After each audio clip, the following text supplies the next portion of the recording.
तो सबसे पहले आपको आपको एपी के लिए अपने कुछ वेंडर मास्टर क्रिएट करने पड़ते हैं, फिर कुछ अकाउंट ग्रुप डिफाइन करने पड़ते हैं, फिर नंबर रेंज बनानी पड़ती है, बिजनेस पार्टनर बनाते हैं।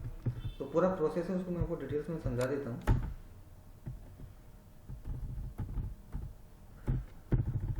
तो सबसे पहला जो हमारा काम होगा वेंडर अकाउंट्स के लिए वो होता है अकाउंट ग्रुप बनाना। 3 अकाउंट ग्रुप बनते हैं, domestic, international and one time. Generally जो एपी वाला काम है इसको आप ऐसे भी कर सकते हो, OBD3, फिर यहाँ जाके नंबर रेंज से ये बना लो, अकाउंट ग्रुप डिफाइन कर लो। बट एपी वाला आप इतने सालों से मैं देख रहा हूँ जितने भी लोग हैं उसको ना स्टेप से ही करते हैं, क्योंकि सब एक साथ ही बोलते हैं। तो आप भी ऐसे ही कोशिश करना। SPRO सेल्फ रेफरेंस ING, यहीं पे लिखा होगा financial accounting, account receivable and account payable, supplier account, master data, यहाँ पे लिखा होगा प्रिपरेशन क्रिएटिंग मास्टर डेटा, ये वाला। तो आपको सबसे पहले आपके सर्वर पे अकाउंट ग्रुप्स क्रिएट करने होते हैं। तो हम अपने सर्वर 2-3 अकाउंट ग्रुप क्रिएट कर लेंगे। हमने कल कंपनी किस नाम से क्रिएट करी थी?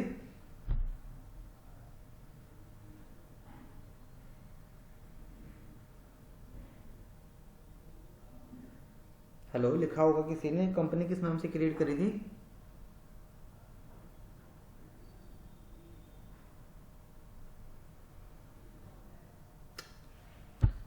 तुम लोग बिल्कुल पढ़ते ही नहीं हो।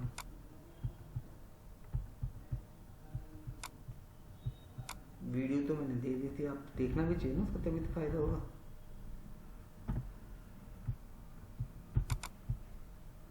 वो था ना DELM करके था नहीं होना चाहिए, फिक्स होता है कि ये था, यही हमने करा था, इसीलिए तो एक छोटा सा वर्ड होता है लिखने के लिए। तो मैं आपको एसएपी के बारे में डिटेल्स बता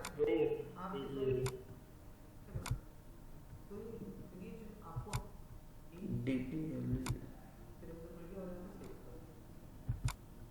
इसके लिए मैंने क्या बनाया था, 8844 और DPL पर ऐड नहीं थे, DELM नहीं दे रहा था इसमें, तो DPL पर ऐड नहीं करना।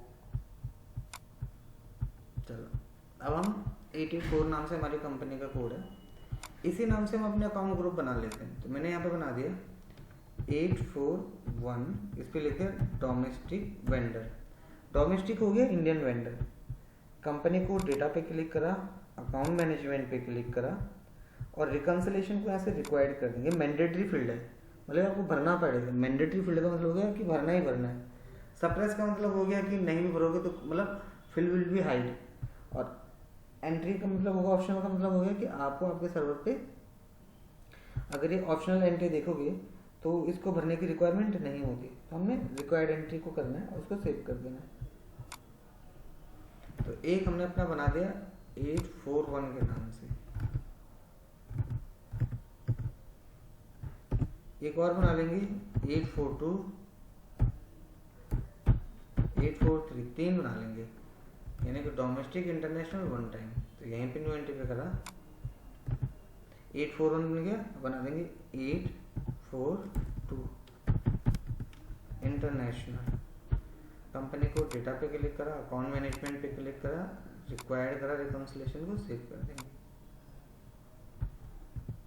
न्यू एंट्री पे यहीं पे करा 843 one time vendor. One time पे यहीं पे क्लिक करेंगे,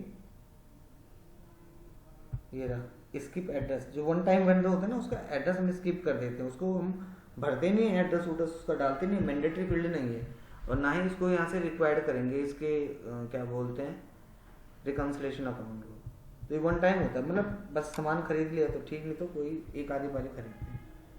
तो हमने 3 अकाउंट ग्रुप बनाने हैं। उसके बाद दूसरा काम होता है create number range. Number range क्या होता है, अपने सर्वर पे हम कितने डिफाइन कर सकते हैं अकाउंट ग्रुप, उसके लिए नंबर रेंज की जरूरत होती है। तो हमेशा जब आप नंबर रेंज पे जाते हो, अब ऐसे नंबर रेंज मत लेना जो कम हो। जैसे एग्जांपल के तौर पे ये देखो, ये बोल रहा है 121 से लेके 136 तक बना सकते हो अकाउंट ग्रुप। 121 से लेके 136 तक बना सकते हो, जिसमें से 136 बन चुके हैं ऑलरेडी क्रिएटेड इन एसएपी। तो आप इसको नहीं लोगे। ये NR का मतलब होता है नंबर रेंज स्टेटस।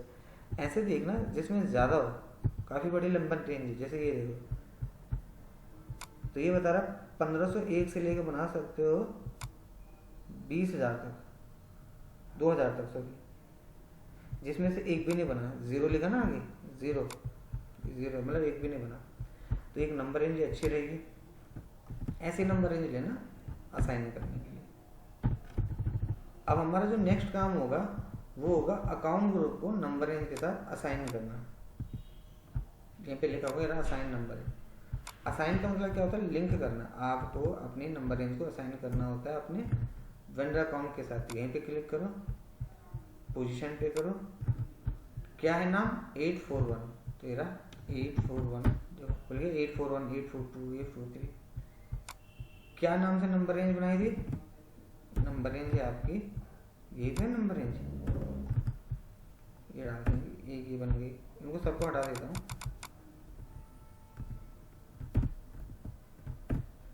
आप चाहो तो डोमेस्टिक की ले अलग, इंटरनेशनल की ले अलग, वन टाइम की ले अलग, ऐसे कर सकते हो। यहाँ पे क्लिक करते हो, देखो इधर, जैसे इसके लिए मैंने ये डाल दिया, बट फायदा नहीं होगा, आप खुद ही भूल जाओगे 2-3 दिन बाद। इसलिए एक ऐसी नंबर रेंज डालो जो इजी टू अंडरस्टैंड हो। यहीं पे इसको सेव पे क्लिक कर दो। तो आपने देखा मैंने अपने सर्वर पे एक अकाउंट ग्रुप बना दिया और उसके नंबर रेंज भी डिफाइन कर दिए। अब इसके से बाहर आ जाओ, इसको बोलते हैं असाइनमेंट। अब देखो ये वाला जो पार्ट होगा ना, जो भी मैंने पढ़ाया, इसको बोलते हैं वेंडर का पार्ट। इन शॉर्ट बोल लो, ये हो गया वेंडर का पार्ट, क्योंकि इसमें 3 वेंडर आ गए ना, डोमेस्टिक, इंटरनेशनल, वन टाइम, तो ये वेंडर का पार्ट आ जाता है। ये जो होता है ये होता है बीपी का part, business partner.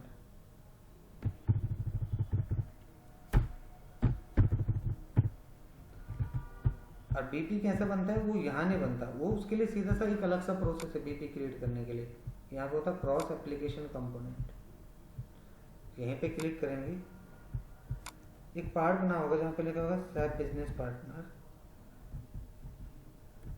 Business partner, basic setting, number range and grouping, define number range. तो सबसे पहले बिजनेस पार्टनर के लिए एक नंबर रेंज बनाओ। यहाँ पे नंबर रेंज क्या होती है कि हम अपने सर्वर पे कितने बीपी बना सकते हैं। ये बीपी होते हैं, ये वेंडर होते हैं, तो इसके लिए हमने एक नंबर रेंज बनाई। यहाँ पे ये वाला पार्ट है क्रिएट नंबर रेंज। तो ऐसे बीपी के लिए पहले नंबर रेंज बना लेता हूँ। तो हमेशा मैं यूज़ करता हूँ 99। मैंने आपको पहले भी बताया था 99 में काफ़ी बड़ी नंबर रेंज है। अब आप चेक करना चाहो मैनुअली तो कर सकते हो। यहीं पे क्लिक कर लेंगे, इंटरबॉक्स पे जाएंगे, इसका जो होगा उसको बोलते हैं 99 number range. Number range will be 99। This one देखो ये रहा। तो ये क्या बोल रहा है, 100 करोड़ से लेके 3,200 करोड़ तक वेंडर बना सकते हो। हाँ, ये लिमिट है नंबर रेंज की। You can create vendor under the number range of this.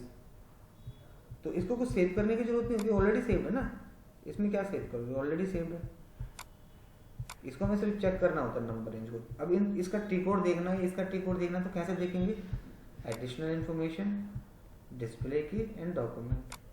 तो आप देखोगे उसके जो टी कोड होंगे उसके सामने आ जाएंगे, देखो इधर। अब दूसरा होता है define grouping and assign number range. Define grouping and assign number range. Group का मतलब क्या हो गया कि कौन है, जैसे हमने यहाँ पे लिख दिया डोमेस्टिक, इंटरनेशनल, वन टाइम। हम उसके नाम भी तो देने पड़ेंगे कि उसके नाम क्या है। तो मैं नाम डाल देता हूँ, यहीं पे मैंने क्लिक करा, इसके नाम डिफाइन कर दिया यहाँ पे। जैसे किसी का नाम डाल दिया CATI, किसी का नाम डाल दिया USET, किसी का नाम डाल दिया SOST। ये हो गया सॉफ्टवेयर का, ये हो गया AutoCAD यूज्ड, ये हो गया कैटिया सॉफ्टवेयर। और ये क्या एक चलो 3 ही नाम बना देता हूँ। तो यहाँ पे मैंने लिख दिया इसको डोमेस्टिक, इसको बोलते हैं डोमेस्टिक, ये इंटरनेशनल, ये है वन टाइम। यहाँ पे लिख दिया CATI डोमेस्टिक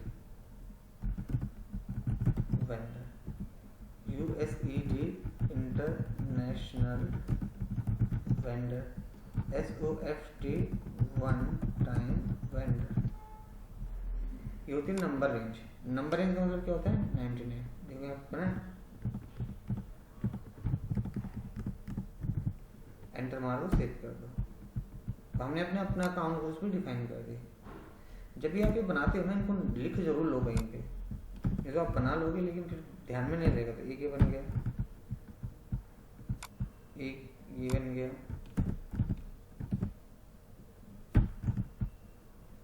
ये बन गया, ये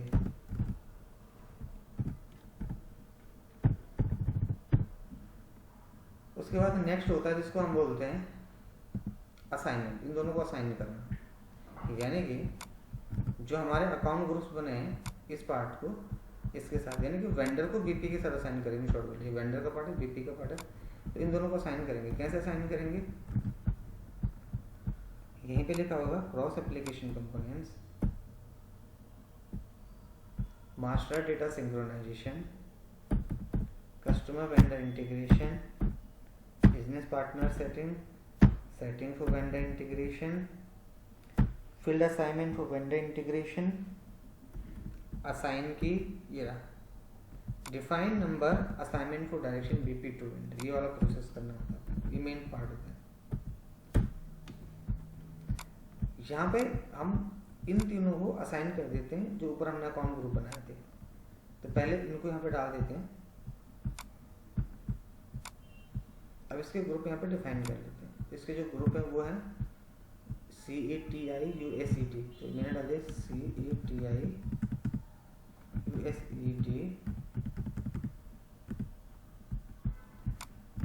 एंड एक है SOFT।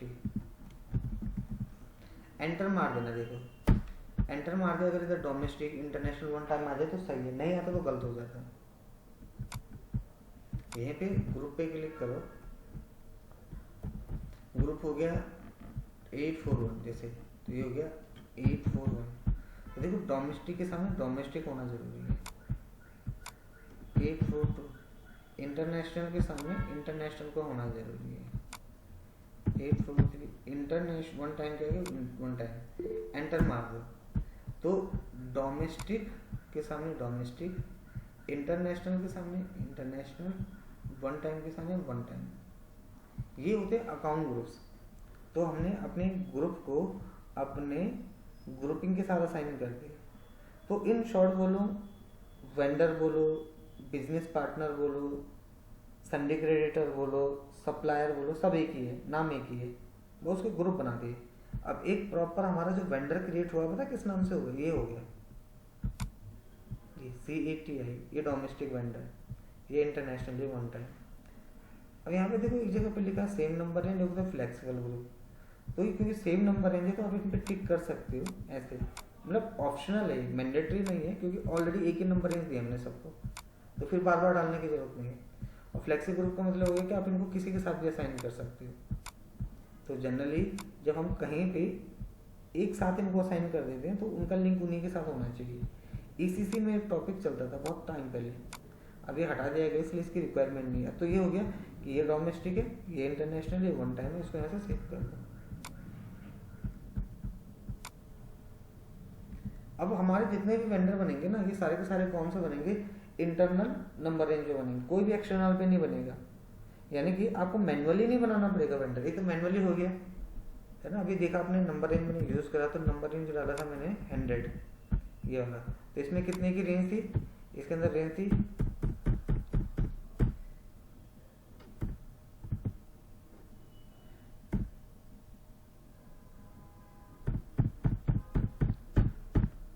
1 से लेके इतने तक सपोज। तो इसमें जो वेंडर बनेगा वो बनेगा 1 करोड़ 1, 1 करोड़ 2, 1 करोड़ 3, 4, ऐसे ऐसे बनता रहेगा। कहाँ तक? इतने तक। तो इतने हम बना सकते हैं। अब स्किप से बाहर आ जाते हैं। अच्छा, इसमें इंटरनल और एक्सटर्नल नंबर रेंज का ध्यान नहीं रखना ज़्यादा। वो पहले बहुत टाइम होता था कि आपको इंटरनल चाहिए एक्सटर्नल चाहिए। नंबर रेंज हमेशा ऑटोमेटिक पड़ती है, मैनुअल कोई बिल नहीं पड़ता। अगर मैनुअली काम करना हो तो फिर कॉपी पेन में कर लेंगे ना, सिस्टम की क्यों जरूरत होगी।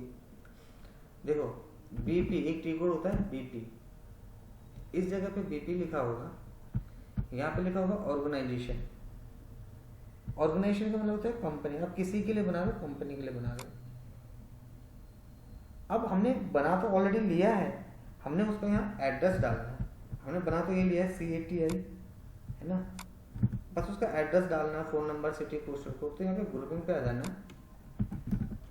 देखो ये आ गया CATI डोमेस्टिक वेंडर। अब इसका डालो क्या है, ये टाइटल मैंने डाला कंपनी, यहाँ पे लिख दिया CATIPVT.LTD। यहीं पे डाल दिया उसका सर्च टर्म में डाल दिया कुछ, पोस्टल कोड डाल दिया,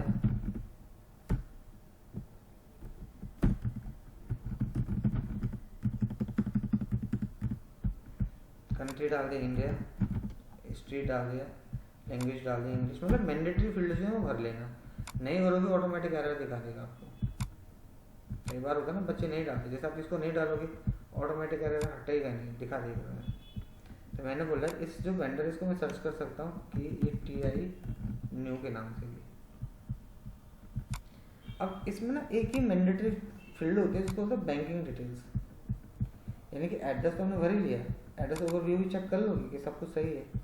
इसमें होता है बैंकिंग डिटेल्स, जो वेंडर आपने बनाया सर्वर उसके वेंडर डिटेल्स डालोगे ना, तो उसकी बैंकिंग डिटेल्स क्या है, तो मैंने उसका डाल दी ये कंट्री, उसका बैंक की, बैंक का नेम, कुछ भी डाल दो, जैसे ICICI, उसके बैंक की डिटेल डाल दें। यहाँ पे मैंने डाल दिया ICICI बैंक DL, ये हो गया है, स्ट्रीट डाल दिया, न्यू दिल्ली डाल दिया, ब्रांच डाल दिया,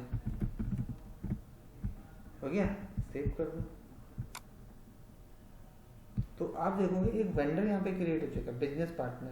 तो ये जो क्रिएट हुआ है ना, देखो क्या नंबर पे क्रिएट हुआ है, 90001709। ये देखो नंबर रेंज यही तो है, तो ये वाली नंबर रेंज पे क्रिएट हुआ होगा। देखो ये जो भी बताया मैंने, इसके बीच में इस वाली नंबर रेंज पे। तो ऐसे भी ऐसे ही चलता है। अब जब आप इसकी वेंडर की साइड डिटेल डालोगे, address, phone number, city, postal code, pin code, basic detail डालोगे, तो यहीं पे एक ऑप्शन आएगा जिसका नाम होगा सेव। एंटर कर दो एंड सेव कर दो।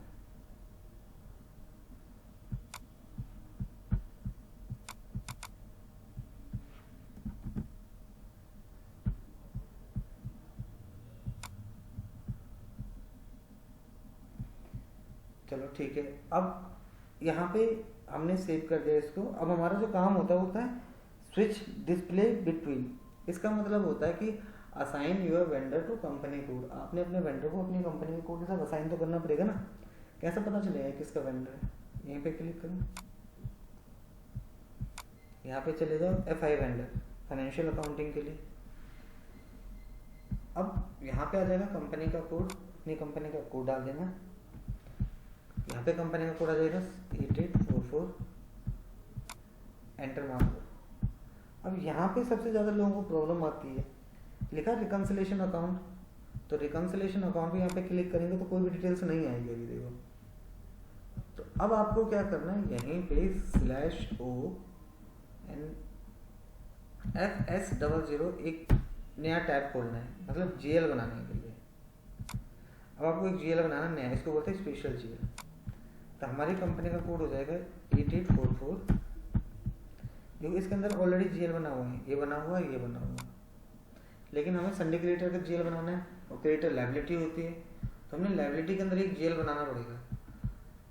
लेकिन हमें लायबिलिटी का तो वही नहीं पता ना नंबर क्या है इसमें से, ये एसेट्स और एक्सपेंस तो दिख रहा है। तो लायबिलिटी के लिए हमें /n से बाहर आना पड़ेगा, OBD4, पोजीशन पे गए, कंपनी का चार्ट ऑफ अकाउंट डाल दिया 8844, यहाँ पे डाल के दिया, देखो रहा। तो यहाँ पे दिखा रहा है कि अगर आपको अपना कंपनी का लायबिलिटी का क्रिएट करना है तो लायबिलिटी है 500 से 599 के बीच में। लायबिलिटी में आते हैं बाहर, /n से बाहर आते हैं, FS00 पे गए, यहाँ पे क्लिक करते हैं, चेंज करते हैं। अब हमें लायबिलिटी का क्रिएट करना है तो क्रिएट पे क्लिक करेंगे। यहाँ पे थोड़ा इसको एक्सटेंड कर देते हैं। इसका था 500, ये हो जाएगा आपका 8844 यहीं पे क्लिक करा, हमने डाल दिया संडे क्रेडिटर और यहीं पे डाल दिया संडे क्रेडिटर अकाउंट। ये हो गया balance sheet, liability, control data पे जाना है। देखो यहाँ पे रिकंसिलेशन अकाउंट होगा, बस इसको यहाँ पे वेंडर डाल देना। थोड़ा सा स्क्रॉल कर लो नीचे, जहाँ पे ही लिखा होगा शॉर्ट की, यहाँ पहले हम 001 डालते थे ना, अभी इसकी जगह आएगा 012। क्रिएट बैंक इंटरेस्ट में आ जाना। पहले हम यहाँ पे YB01 डालते थे, आपको याद होगा। अब आएगा YB67 क्योंकि रिकंसिलेशन फील्ड है। YB67 रिकंसिलेशन फील्ड 8844 हमारा ही तो है, और इसको सेव कर देंगे। हो गया संडे क्रेडिटर। अब हम क्या करेंगे, यहीं पे SAP में जाएंगे, इस जगह पे इस फील्ड पे क्लिक करेंगे। ये देखो हमारा संडे क्रेडिटर का GL आ गया 500 का, इसको यहाँ से सेव कर देंगे। तो आप देखोगे हमारा एक वेंडर नीचे कुछ इस तरीके से क्रिएट हो जाएगा, वेंडर हैज बीन सेव्ड। चलो अब वेंडर बनाने के बाद आपका काम होता है इसकी ट्रांजैक्शन के लिए। पहले वेंडर चेक कर लेते हैं वेंडर कैसे बना। तो वेंडर चेक करने का जो टी कोड होता है BP। देखो सिर्फ यहाँ पे सप्लायर नंबर पे जाना, कंपनी का कोड डाल दिया, एंटर मारो। देखो आ गया CATI वेंडर, एंटर मारो। इस वेंडर को अगर डिलीट करना है तो ऐसे डिलीट कर सकते हो। इस वेंडर में अगर कुछ चेंज करना है तो डबल क्लिक करके इसमें कुछ चेंज कर सकते हो। इसकी जनरल डेटा ये रहा, नाम, सिटी, पोस्टल कोड, कुछ चेंज मतलब जैसे एड्रेस उड्रेस कुछ गलत डाल दिया, कुछ चेंज करना तो कर सकते हो। फिलहाल के लिए /n से बाहर आ जाओ। FB60 इसका इनवॉइस बनता है FB60 के अंदर। अब हम यहाँ पे कंपनी का कोड चेंज कर देंगे। हमारी कंपनी का कोड है 8844। वेंडर सेलेक्ट कर लेते हैं, किस वेंडर के साथ ट्रांजैक्शन कर रहे हैं। तो मैंने बोला 8844 वेंडर के साथ ट्रांजैक्शन कर, इसे सामान खरीद रहा हूँ। डेट, किस डेट में से सामान खरीद रहा हूँ, मैंने बोला आज की डेट में से सामान खरीद रहा हूँ। अमाउंट, कितने रुपए का सामान खरीद रहा हूँ, मैंने बोला मैं 89,000 का सामान खरीद रहा हूँ। GL, क्या खरीद रहा हूँ, मैंने बोला मैं बिल्डिंग खरीद रहा हूँ। 8900 से मैं इसे ये बिल्डिंग खरीद रहा हूँ, बन गया। यहाँ पे आप नरेशन लिखना चाहते हो लिख सकते हो ऐसे, परचेज गुड्स जो भी है, एंटर मार देना। जैसे एंटर मारोगे ऑटोमेटिक देखो आपका वेंडर खुल जाएगा, है ना वेंडर अभी जो बनाया था, उसका बैंक डिटेल्स, ये ICICI बैंक अभी डाला था, ये ग्रीन हो गया। सिमुलेट कर लो यहाँ से, क्या आपका वेंडर सही से बना है, देखो हाँ। तो हमारी एंट्री क्या पास हो रही है कि building account debit to vendor, ये वेंडर है हमारा जिसका नाम है CATI। तो देखो वो नंबर आता है हमेशा, देखो 90000915, जो आप बोले थे ना कि नंबर रेंज क्या होती है, तो वो ये देखो नंबर रेंज के अकॉर्डिंगली अकाउंट ग्रुप बना है, ये उसका अकाउंट हो गया। तो एंट्री पास हो रही है building account debit to vendor. 31 का मतलब होता है क्रेडिट, वेंडर क्रेडिट हो रहा है किस डेट को, आज की डेट को, इस कंपनी कोड में, इस ईयर में, ये एंट्री पास हो रही है। यहाँ से पोस्ट करना चाहो पोस्ट कर सकते हो। ये देखो ये बन के हो गया तैयार। अब इसकी रिपोर्टिंग कैसे देखेंगे, /n से बाहर आ जाएंगे, FBL1N को डालेंगे। देखो ये रहा आगे कंपनी का कोड, ये हमारी कंपनी का कोड है। एग्जीक्यूट पे क्लिक करो तो देखो यहाँ पे बैलेंस कितना आ गया 89,000, मतलब हमने इतने रुपए का सामान खरीद लिया है। क्या खरीदा है, वेंडर से, लिखा ना बीइंग परचेज गुड्स, एंट्री बन गई। तो अमाउंट में नीचे दिख रहा है 89,000 अमाउंट है, सही है बिल्कुल चढ़ा हुआ। अब लेट सपोज हमने एंट्री बना ली, लेकिन एंट्री बाय मिस्टेक होगी गलत, मैंने एंट्री गलत पास कर दी है ना। मैंने एक एंट्री बनाई परचेज अकाउंट डेबिट टू किसकी, वेंडर की, लेकिन वो एंट्री मेरे से बन गई गलत। तो F इसकी सही एंट्री क्या होगी, पहले तो मैंने एंट्री बनाई purchase account debit to party, है ना। अब इसकी रिवर्स एंट्री पास करेंगे, तो रिवर्स एंट्री क्या पास होगी, party account debit to purchase, उल्टी एंट्री पास हो जाएगी। मतलब अगर आपने देखा यहाँ पे अमाउंट है जैसे 5,000 रुपये, तो ये 5,000 रुपये आप किसमें, ये चीज़ वही होगी, अमाउंट तो वही होगा, अमाउंट तो चेंज नहीं हो रहा है, बस एंट्री चेंज हो जाएगी आपकी। इन शॉर्ट बोले तो कल को अगर आप कहीं पे कोई गलत एंट्री पास कर देते हो वेंडर की, तो उसको रिटर्न करना है, वेंडर रिटर्न एंट्री, तो क्या करेंगे, उसकी एंट्री अपोजिट एंट्री मार देंगे। कैसे देखो, वही प्रोसेस है FB60, FB60 में ही आना जो अभी पढ़ाया था। FB60 वेंडर में वेंडर ही पड़ेगा, ध्यान रखना, वेंडर में वेंडर ही पड़ेगा, डेट में डेट पड़ेगी, अमाउंट में अमाउंट पड़ेगा। वेंडर क्या था, सब कुछ वही रहेगा जो भी करा था, कुछ भी चेंज नहीं होगा। ध्यान से देखो, मैं अपना वेंडर ओपन कर लेता हूँ, हमारा वेंडर है ये, तो इसी वेंडर से हम सामान खरीद रहे थे, इसी डेट को वापस कर रहे हैं, आज ही के डेट में।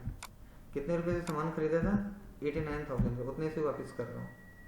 नरेशन चेंज कर दे रहा हूँ, परचेज रिटर्न। बस जो चेंज करने वाली चीज़ है वो थोड़ा सा क्या है, जहाँ पे इनवॉइस बना था ना, बस इसकी जगह क्रेडिट मेमो कर देना, नहीं तो वेंडर तो वही रहेगा, डेट वही रहेगी, अमाउंट वही रहेगा, बस क्रेडिट मेमो बन रहा है। परचेज रिटर्न बोलते हैं इसको। जहाँ पे आपने अभी जीएल डाला था ना, कौन सा जीएल, बिल्डिंग का, तो बिल्डिंग ही रहेगी, वैसे को तो वापस कर रहे हैं, अमाउंट भी वही रहेगा, बस क्या हो जाएगा, थोड़ा सा चेंज, डेबिट की जगह क्रेडिट हो जाएगा। पहले बिल्डिंग परचेज कर रहे थे, अब बिल्डिंग को वापस कर रहे हैं, सेल कर रहे हैं। यहाँ पे एक रेफरेंस नंबर आता है, देखना यहाँ पे, अभी जब मैं एंटर पास करूंगा तो देखो रेफरेंस नंबर दिखाएगा, देखो देख रहे हैं यहाँ पे, तो रेफरेंस में डालते हैं KG, यहाँ पे डाल देना KG, एंटर मार देना बस। जिसका जो अपोजिट एंट्री होती है ना, KG वाले डॉक्यूमेंट होती है, तो इसी वेंडर से इसी डेट में इतने रुपए का सामान वापस कर रहे हैं। पहले डेबिट हो रहा था, क्रेडिट कर दिया बस। अब एंट्री चेक करो, सिमुलेट करो, तो एंट्री क्या पास हो रही है, देखो अगर आप एंट्री देखो, अच्छा यहाँ पे हेडर टेक्स्ट डालना पड़ेगा, ये मैंडेटरी फील्ड होता है, मैं लिख दूँ परचेज रिटर्न, सिमुलेट करते हैं। देखो पहले एंट्री क्या हो रही थी, बिल्डिंग अकाउंट डेबिट, अब देखो बिल्डिंग क्रेडिट हो रहा है, देखो 50 आ रहा है। पहले बिल्डिंग डेबिट हुआ था, building account debit to party, अब बिल्डिंग क्रेडिट हो रहा है क्योंकि मैंने रिवर्स एंट्री मार दी। डेबिट क्या हो रहा है, वेंडर, जब वेंडर डेबिट होता है क्रेडिट मेमो में तो 21 होता है पोस्टिंग की, तो पोस्टिंग की विल बी 21।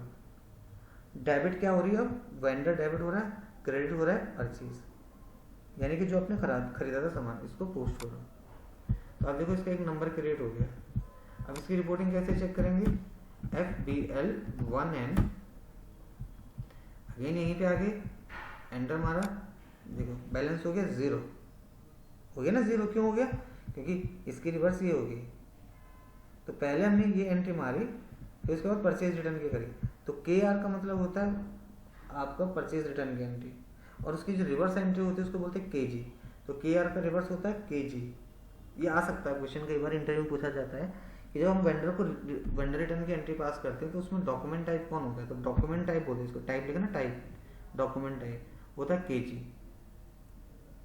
ये हमारी एंट्री बनकर तैयार हो गई। चलो अब जो प्रोसेस मैंने आपको किसमें देखा, ये AP वाले कॉन्फ़िगरेशन में बताया, सेम इसी का अपोजिट आपका AR के अंदर होता है, एक कुछ भी चेंज नहीं है, बस जहाँ पे वेंडर होगा वहाँ पे कस्टमर डाल देना, बस इतना ध्यान रखना है। कैसे होगा वो भी दिखा देता हूँ फटाफट से।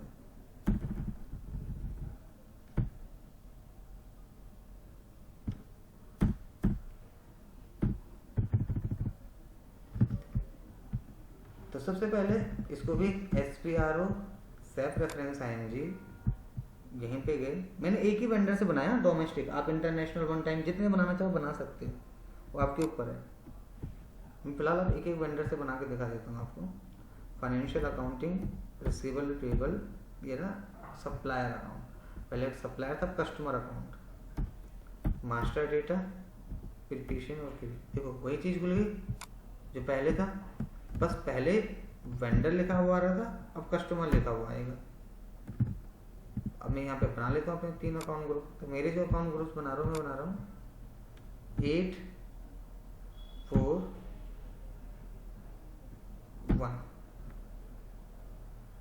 या फिर 8844 के नाम से बना देता हूँ 8844। यहाँ पे लिखते हैं डोमेस्टिक कस्टमर। जहाँ पहले वेंडर आ रहा था वहाँ पे कस्टमर डाल देंगे, सब कुछ वही रहेगा। Company code data, account management, reconciliation entry, ये सेम ही रहेगा। तो आप ऐसे 3-4 बना लेना, मैं सिर्फ एक एक बना के आपको दिखा दे रहा हूँ। आप ऐसे मल्टीपल बना सकते हो, वन टाइम, डोमेस्टिक, सब कुछ सेम ही रहेगा। इसके बाद दूसरा काम करना आप, इसके लिए नंबर रेंज बनाना है। यहीं पे नंबर रेंज है, क्रिएट नंबर रेंज। तो मैंने बोला नंबर रेंज हम बनाते नहीं, ऑलरेडी एसएपी के अंदर डिफाइंड होती है, सारे के सारे नंबर रेंज बनी हुई होंगी। देखो ये रहा। अब इसमें से हमें फ्री देखना, फ्री कौन सी, तो यहाँ पे फ्री के लिए होता है। देखो ये रहा, फ्री नंबर रेंज आ जाएंगे, सारे फ्री हैं, इनको यूज़ कर सकते हो। और ऐसे मैनुअली देखना 1 बाई 1 तो सारे मैनुअली देख सकते हो इतने। ये रहा, ये भी काफ़ी बड़ी नंबर रेंज है। A9 देखो, ये बोल रहा है 60 से लेके इतने तक बना सकते हो, बहुत बड़ी नंबर रेंज है। देखो काफ़ी बड़ी नंबर रेंज है A9। तो ऐसे नंबर रेंज लिख के कहीं पे टाइप कर देना। उसके बाद नंबर रेंज जैसे बनाते नहीं, आप बनाना चाहोते हैं ऐसे प्लस से बना सकते हो। हाँ, बट आप जो भी बनाओगे ना वो ऑलरेडी एसएपी के सर्वर पे बना हुआ होगा। देखो जैसे मैंने प्लस पे क्लिक करा, एक नंबर रेंज बनाने की कोशिश करता हूँ मैं। देखो इतने से लेके इतने तक, इसको सेव करूँगा ना, ओवरलैप दिखेगा नीचे। देखो, क्योंकि ऐसी हर नंबर रेंज इसके अंदर पहले से बनी होगी जो आपके दिमाग में आएगी। जितना सोच सकते हो सब बना हुआ होगा, इसलिए बेसिकली नंबर रेंज बनाने की जरूरत नहीं पड़ती। हो सकता है किसी कंपनी में आप जाओ वहाँ जरूरत पड़े, तो बस यही कर लेना, प्लस पे क्लिक कर लेना, यहाँ पे बना देना अपना नंबर रेंज कि मुझे इतने से एंट्री पास करनी है इतने तक, ऐसे एंटर मार के सेव कर देना। हमेशा नंबर रेंज नॉर्मल बनती है, एक्सटर्नल पे कभी मत क्लिक करना, मैन्युअली कोई नंबर रेंज नहीं पड़ती है। चलो, तो हमारा जो पहला काम है अपने सर्वर पे क्या करना, अकाउंट ग्रुप बनाना है, नंबर रेंज चेक करना और इन दोनों को असाइन करना। सेम वही प्रोसेस जो अभी मैंने करा था। एपी और एआर के अंदर अगर मैं आपको बताऊं तो आपको दिखेगा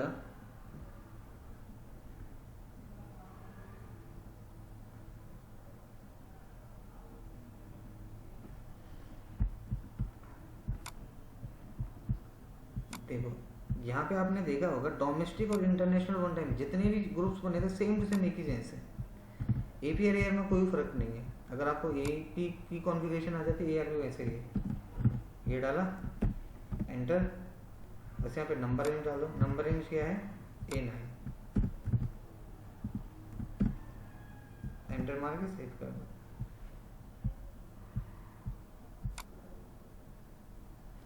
तो हमारा जो पहला काम होता है वो होता है सर्वर पे एक्टिविटी बनाना।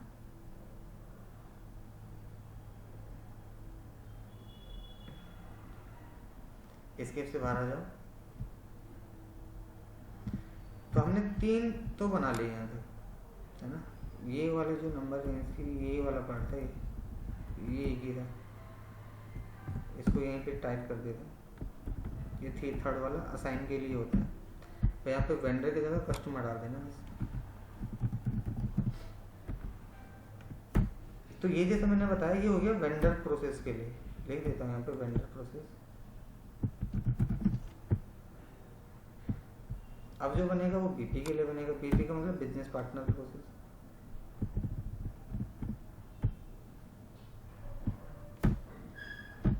उसके लिए आपको क्या करना है, नंबर रेंज वही बनती है। देखो बीपी हो चाहे मतलब एपी में हो या एआर में हो, क्रॉस एप्लीकेशन कंपोनेंट्स दोनों के लिए सेम ही होता है। देखो यहीं पे आ जाएगा, ये रहा बिजनेस पार्टनर,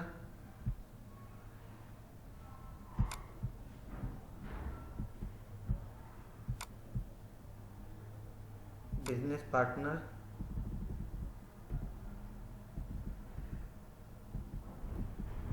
थोड़ा स्लो चल रहा है, सॉरी। ये रहा मास्टर डेटा सिंक्रोनाइजेशन। सबसे पहले तो ये बना लेता हूँ, सब बिजनेस पार्टनर बेसिक सेटिंग। अभी कैसे अपने आप ही चल रहा है, मैंने कुछ और यूज़ करा, वो कुछ और दब गया।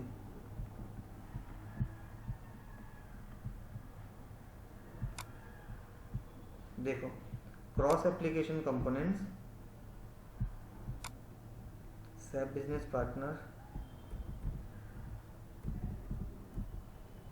Business partner, basic setting, numbering in grouping. पहला वाला ये पार्ट होता है, डिफाइन नंबर रेंज। तो पहले बीपी के लिए नंबर रेंज लेते वो 99 होता है, मैंने अभी आपको जस्ट उसमें भी बताया था।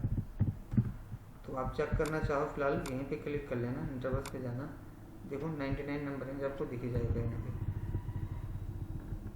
इसके अंदर ऑलमोस्ट सारे बने होते हैं, इसलिए मैं इसको प्रीफेयर करता हूँ। देखो नंबर रेंज सारे के सारे ऑलरेडी सर्वर पे क्रिएटेड है, ये वाला। इसके बाद नंबर रेंज को देखने के बाद आपको जो दूसरा काम होगा वो define grouping and number range, यानी कि उनके लिए एम्प्लॉय बना दो कि कौन है। जैसे ये जो डोमेस्टिक है, अब इसके लिए डोमेस्टिक बना लेंगे, तो वो कहाँ पे बनेगा, यहीं पे बनेगा। तो मैंने डोमेस्टिक के लिए बना दिया जैसे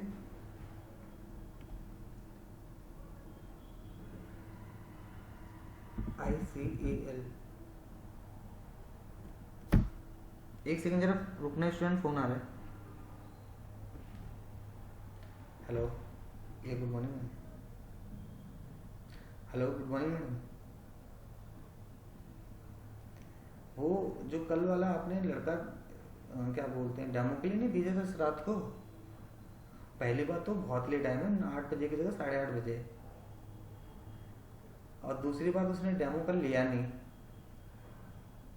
हाँ, उसने मुझे सीधे ज्वाइन करके बोल दिया कि हमारे यहाँ पे फंक्शन है, फैमिली में लोग आए हैं, तो आज आप इसको पोस्टपोन कर दीजिए, अगर पॉसिबल है तो कल करवा दीजिए।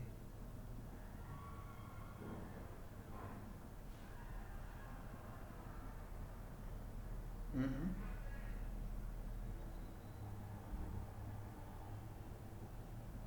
हम्म।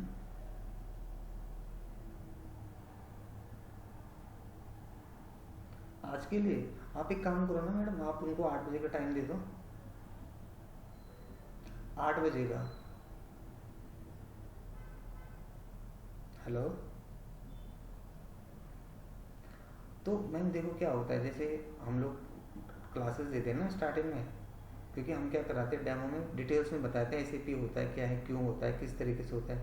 तो जो पहले की क्लास होती है अमूमन वो सबके लिए की जैसी हो जाती है, चाहे वो कोई भी करे, करे, FICO करे, SD करे, PP करे, SIM करे, क्योंकि उसमें SAP के बारे में बताते हैं होता क्या है। बाकी फिर वो अपनी अपनी क्वेरीज पूछ लेते हैं कि इसमें क्या क्या टॉपिक आएंगे, फिर हम वो बता देते हैं। तो अगर आप चाहो तो करवा सकते हो, बाकी तो देखो।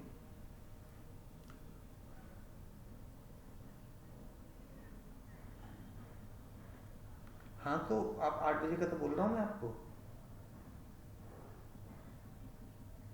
अच्छा, मॉड्यूल अलग अलग है। ओके, तो एक को 8 बजे बोल दो, एक को 8:30 बजे बोल दो।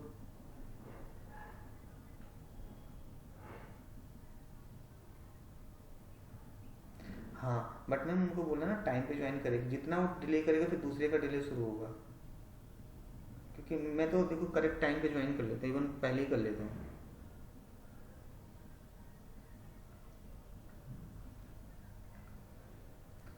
ठीक है, ठीक है, ओके। चलो देखो, अब हमने अपने सर्वर पे क्या बनाने, ग्रुपिंग बनानी। तो ICAL के नाम से बनाया मैंने, चेक करो। ICAL अभी तो बनाया नहीं है, बना लेता हूँ न्यू एंट्री करके। तो ICAL के नाम से बना दे रहा हूँ मैं।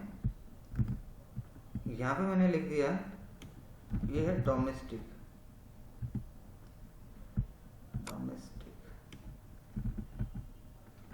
यहाँ पे लिख दिया ICAL domestic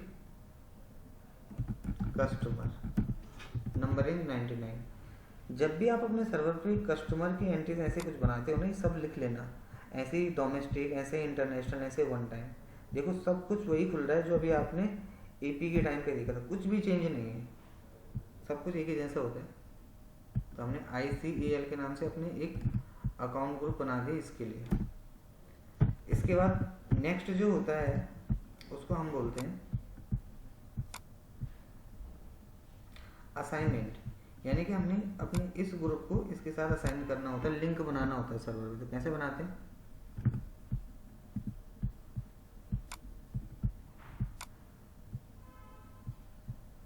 SAP reference IMG, पहले SPR में चले जाता हूँ।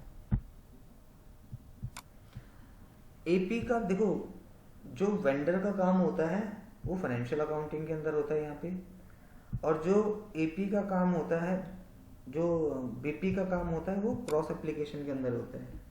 फिर से फोन आ रहा है मैडम का, चलो बाद में फोन उठाएंगे। अब हम यहीं पे गए क्रॉस एप्लीकेशन कंपोनेंट्स में, यहीं पे होता है मास्टर डेटा सिंक्रोनाइजेशन, ये वाला देखो, यहीं पे होता है customer vendor integration, business partner setting. देखो पहले वेंडर के लिए बना रहे थे, वहीं पे अब कस्टमर है, तो वेंडर और कस्टमर इन्होंने ईसीसी से अच्छा बना दिया। ईसीसी में अलग अलग होता था सब कुछ, ऐसे भी S/4HANA में सब एक साथ ही है। देखो कस्टमर, फील्ड असाइनमेंट, असाइन की, डिफाइन नंबरिंग, असाइन, ये वाला पार्ट। अब इन दोनों को एक साथ असाइन कर लेंगे। कैसे असाइन करेंगे? इसी टी कोड से, या इसी पाथ से। न्यू एंट्री पे गए, एंट्री किस नाम से बनाई, ग्रुप क्या बना दिया, यही हो गया ग्रुप। ग्रुपिंग तो यही है ना, ICEL, और ग्रुपिंग किस नाम से हो गया, ये रहा 8844, ये रहा 8844। एंटर मारो। डोमेस्टिक है, अगर डोमेस्टिक ऐसे इंटरनेशनल बनाने लो, वन टाइम बना लेना, 2-3 बना सकते हो। देखो वो यार सेम नंबर है, फ्लेक्सिबल ग्रुपिंग जो भी बताया था, सेव करो।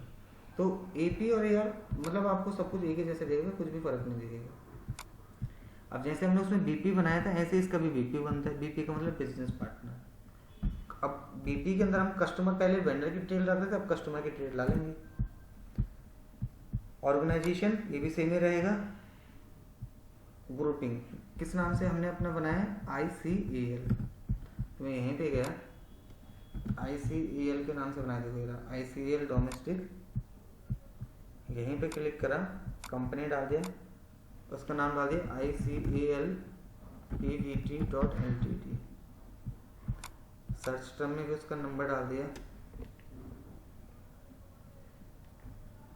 ICEL PVT।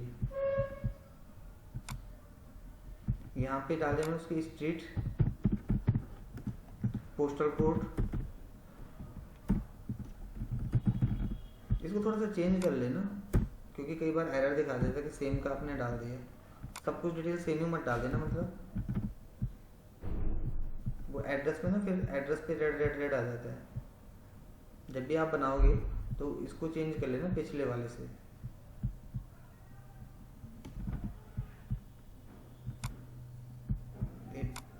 कर लो, सेव कर लो। देखो यहाँ तक तो वो भी सेम था, ये भी सेम है, इसमें तक में कोई चेंज नहीं है। पेमेंट ट्रांजैक्शन भेजा होगा, यहाँ पे आपको कोई चेंज नहीं दिखेगा।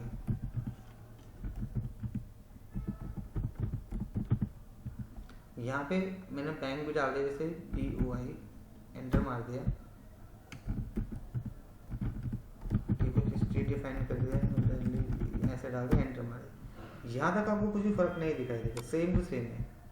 इसका भी देखो बिजनेस पार्टनर क्रिएटेड हो गया, इसका नंबर आ रहा है 10000511 से लेके, तो ये वही है ना 100 करोड़ से लेके मैंने बताया 3200 करोड़ की नंबर रेंज।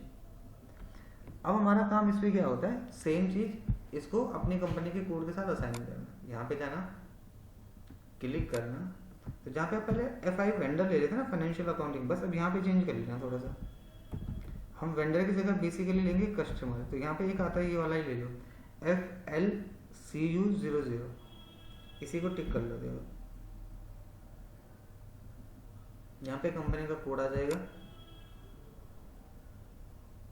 अब देखो जहाँ पे पहले वेंडर आता था ना, वेंडर डिटेल, अब वहाँ पे कस्टमर की डिटेल आ रही है, कस्टमर पेमेंट। देखो कंपनी का कोड क्या है, 8844। देखो नंबर रेंज हमेशा इंटरनल होती है, एक्सटर्नल कभी नहीं होती। ऐसे नहीं कि ये नंबर मैं खुद से डाला हूँ, अभी ऑटोमेटिक बनेगा। 511 का वेंडर, 512, 513, ये ऑटोमेटिक बनता है। तो कभी भी नंबर रेंज में कुछ मत चेंज करना, जैसा है वैसे चलने देना। एंटर मार दो, देखो इस पर क्लिक करेंगे, इस पर कुछ आ रहा है, नहीं आ रहा है। क्यों नहीं आ रहा है, क्योंकि हमें इसका एक GL बनाना पड़ेगा। तो GL के लिए मैंने जैसे आपको बताया था, चाहे नया पेज खोल लो स्लैश हो करके, बट मेरे जैसे ऑलरेडी खुला हुआ है ये वाला। अब मैं इसके अंदर जेल बना लूँगा, जेल बनाऊँगा एसेट्स का, डेटर्स का, तो डेटर्स आ जाएगा आपका एसेट्स के अंदर। कैसे बनाएंगे, क्रिएट पे क्लिक करो, लिखा हुआ है 102, हम बनाएंगे 103 से सन्ड्री डेटर्स।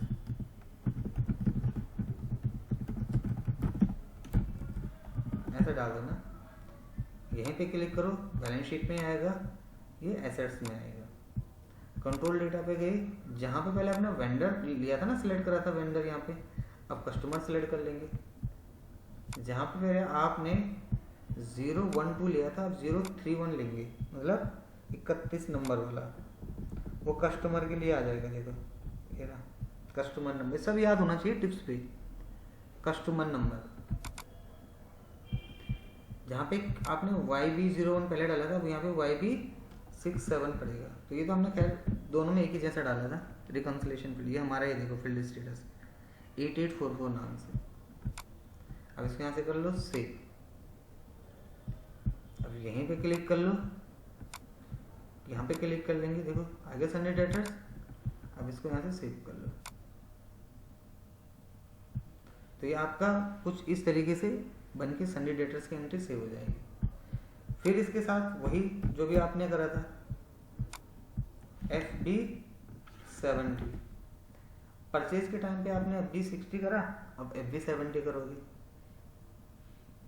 देखो यहाँ से अपना कस्टमर ले लेना, किस कस्टमर के साथ ट्रांजैक्शन कर रहे, थोड़ा स्लो चल रहा है,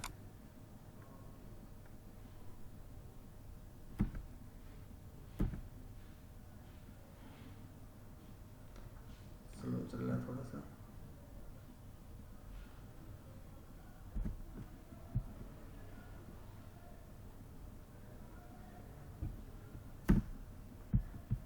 अरे यार हैंग क्यों हो रहा है। एंटर मार के अपना कस्टमर ले लेना सही से, डेट डाल देना, किस डेट को आप ट्रांजैक्शन कर रहे हैं, जैसे अभी हमने कराया था। AP और AR में आपको कोई फर्क नहीं दिखेगा, वहां पे आप FB60 कर रहे थे, यहाँ पे FB70 कर रहे हो बस।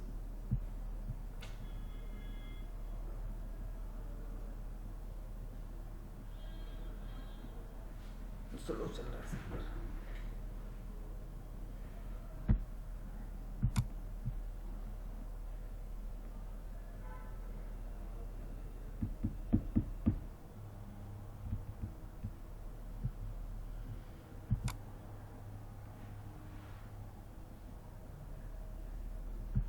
तो वेंड कस्टमर डाल देना, ये डाल देना, यहाँ पे अमाउंट डाल देना,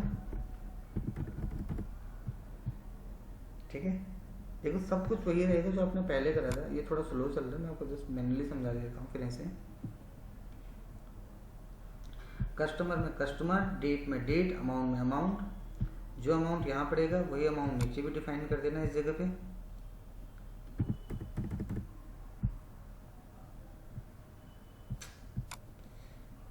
फिर यहाँ पे GL डाल देंगे, क्या सेल कर रहे हो, तो जो बिल्डिंग खरीदी थी उसी को सेल कर देना, तो ये आपकी सेल की एंट्री हो जाएगी। तो SAP के अंदर दो चीज़ें होती हैं, मैं आपको इसमें समझा देता हूँ, वो तो बहुत ज़्यादा साइन कर रहा है। FB60 इसको बोलते हैं वेंडर का इनवॉइस, और FBL1N इसको बोलते हैं रिपोर्टिंग के लिए, और FB60 से ही क्रेडिट मेमो बनता है, यानी कि इन शॉर्ट बोलो वेंडर रिटर्न। अभी जो हमने कर लिया, ये तो अभी अभी करा हमने इससे पहले। इसी के जैसे सेम FB70 कस्टमर के लिए, FBL3N रिपोर्टिंग के लिए, और FB70 से ही आपका कस्टमर रिटर्न होगा। यानी कि जिस कस्टमर से हमने सामान खरीदा था उस कस्टमर को वापस, वो कस्टमर हमको वापस दे रहा है। इससे हमने खरीदा था, ये था वेंडर, इसको हम वापस कर रहे हैं। ये था कस्टमर जिसको हमने सेल करा था, तो जिसको सेल करा था उसको हम क्या कर रहे हैं, वापस उससे सामान ले रहे हैं। तो ये ऐसा कॉन्फ़िगरेशन है, ये प्रॉपर ज़्यादा चल नहीं रहा अच्छे से, बट इसको सेम टू सेम ऐसे बनाना। देखो कस्टमर में कस्टमर, डेट में डेट, अमाउंट में अमाउंट, जीएल में जीएल, जीएल में जीएल, डेबिट। अब देखो सेल तो क्रेडिट ही होगी ना, तो वेंडर के टाइम पे एंट्री जो हो रही थी परचेज की हो रही थी, सेल के टाइम पे कस्टमर की क्या होगी, क्रेडिट की होगी। भाई आपने यहाँ पे परचेज करा था सामान इस वाले एंट्री में, तो यहाँ पे जब हमने एंट्री पास करी थी परचेज के लिए, तो क्या एंट्री पास करी थी, हमने करा था purchase account debit to party, party credit हुई थी, यहाँ पे हमने सामान खरीदा था। यहाँ पे क्या हो जाएगा, जस्ट अपोजिट, यहाँ पे क्या हो जाएगा कि कस्टमर अकाउंट डेबिट हो रहा है, तो क्रेडिट क्या हो रहा है, हमसे सेल, जो भी हम सेल कर रहे हैं पार्टी को, तो यहाँ पे परचेज की एंट्री डेबिट में, यहाँ पे सेल की एंट्री डेबिट में, सेल की एंट्री आ जाएगी, देखो सेल क्रेडिट हो जाएगा। क्या सेल करोगे, जो भी आपका प्रोडक्ट होगा। सपोज यहाँ पे आपने डाल दिया कुछ माउस सेल कर रहे हो, ये आ नहीं रहा है, बहुत स्लो चल रहा है, तो कस्टमर में कस्टमर, डेट में डेट, अमाउंट में अमाउंट, ये क्या सेल कर रहे हैं, माउस सेल कर रहे हैं, कितने रुपए कर रहे हैं, इतने रुपए कर रहे हैं, होल्ड करके सेव कर रहे हैं। फिर इसी का यहाँ पे क्रेडिट मेमो भी आ जाता है। चल नहीं रहा सही से, करके देख लेना आप, ये बहुत ज़्यादा हैंग कर रहा है, चल ही नहीं रहा।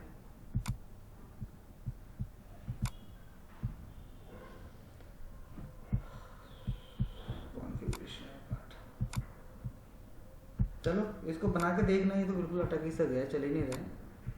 तो यहाँ तक मैंने आपको पूरा का पूरा जो कंप्लीट बार था वो समझा दिया है, बाकी इसकी प्रॉपर प्रैक्टिस कर लेना।